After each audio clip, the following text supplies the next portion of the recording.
সিলেটের আল্লামা মুশাহিদ বায়ামপুরী রহ ছিলেন উপমহাদেশের খ্যাতিমান আলেম ও হাদিস বিশারদ। গভীর জ্ঞান, অসাধারণ স্মৃতিশক্তি ও দ্বীনী শিক্ষায় তার খ্যাতি ছড়িয়ে পড়েছিল ভারতীয় উপমহাদেশের বাইরেও। 1947 সালে হজ পালন করতে গিয়ে মক্কার ইমামের খুতবায় ভুল ধরার ঘটনা তার জীবনের অন্যতম আলোচিত অধ্যায়। 1907 সালে সিলেটের কানাইঘাট উপজেলার বায়ামপুর গ্রামে জন্মগ্রহণ করেন আল্লামা মুশাহিদ আহমদ বায়ামপুরী রহ। ছোটবেলাতেই বাবাকে হারান তিনি। মায়ের কাছেই তার শিক্ষা জীবনের শুরু। মাত্র 7 বছর বয়সে কোরআন শিক্ষা লাভ করেন। পরবর্তী সময়ে কানাইঘাট ইসলামিয়া মাদ্রাসায় পড়াশোনা শেষে উচ্চশিক্ষার জন্য ভারত যান। রামপুর আলিয়া মাদ্রাসা ও মিরাট আলিয়া মাদ্রাসায় প্রায় 7 বছর পড়াশোনা করেন তিনি।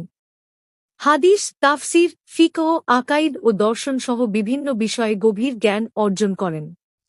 এরপর 1936 সালে ভর্তি হন বিশ্বখ্যাত দারুল উলুম দেওবন্দে। সেখানে হাদিস শাস্ত্রের সর্বোচ্চ ডিগ্রি অর্জন করেন এবং মেধাতালিকায় প্রথম স্থান অধিকার করেন বলে জীবনীতে উল্লেখ করা হয়েছে। 1947 সালে হজে আলোচনায় আসেন। 3 বার হজ পালন করেছিলেন আল্লামা বায়ামপুরী রহ।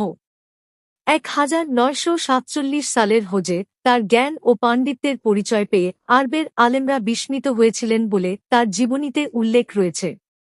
সে সময় মক্কার ইমামের খুতবায় একটি ভুল তার নজরে আসে এবং তিনি তা সংশোধনের বিষয়টি তুলে ধরেন।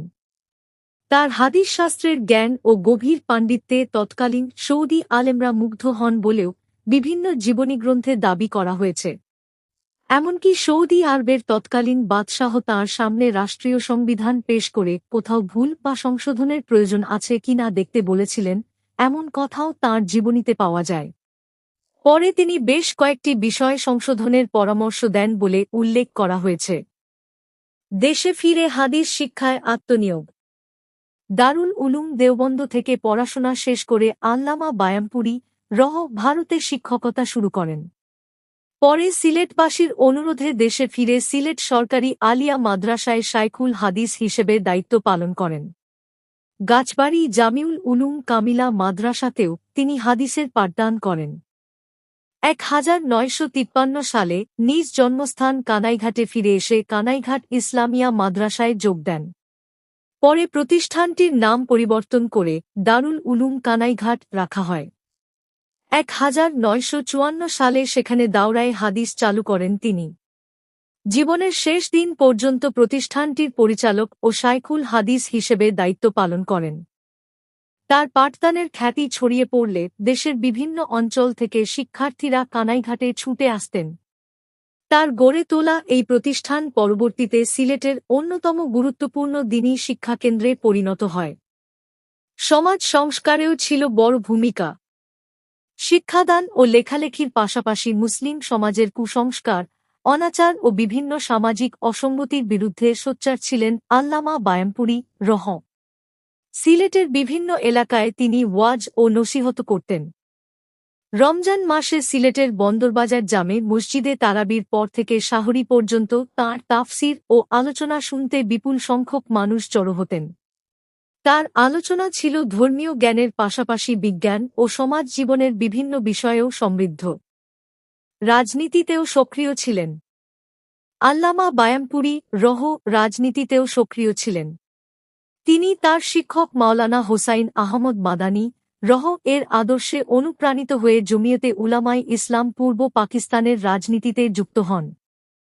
1962 সালের নির্বাচনে স্বতন্ত্র প্রার্থী হিসেবে অংশ নিয়ে পাকিস্তানের জাতীয় পরিষদের সদস্য নির্বাচিত হন। পরে 1965 ও 1970 সালের নির্বাচনেও অংশ নেন। সংসদে তিনি কোরআন সুন্নাহ ভিত্তিক আইন, ইসলামী শিক্ষা ব্যবস্থার প্রসার এবং পূর্ব পাকিস্তানে ইসলামী বিশ্ববিদ্যালয় প্রতিষ্ঠার দাবি তুলে ধরেন। রেখে গেছেন বেশ কিছু গুরুত্বপূর্ণ গ্রন্থ। আল্লামা বায়ামপুরী রহ ছিলেন একজন লেখক। রাজনীতি, তাসাউফ, ইসলামী রাষ্ট্র ব্যবস্থা ও ধর্মীয় বিভিন্ন বিষয়ে তিনি একাধিক গ্রন্থ রচনা করেন।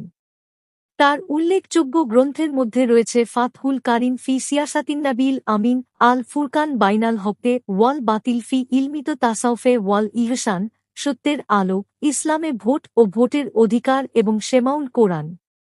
1971 সালে ইন্তেকাল। আল্লামা মুশাহিদ বায়ামপুরী রহ। 1390 হিজরির 10 জিলহজ 1971 সালের 7 ফেব্রুয়ারি ঈদুল আজহার রাতে ইন্তেকাল করেন।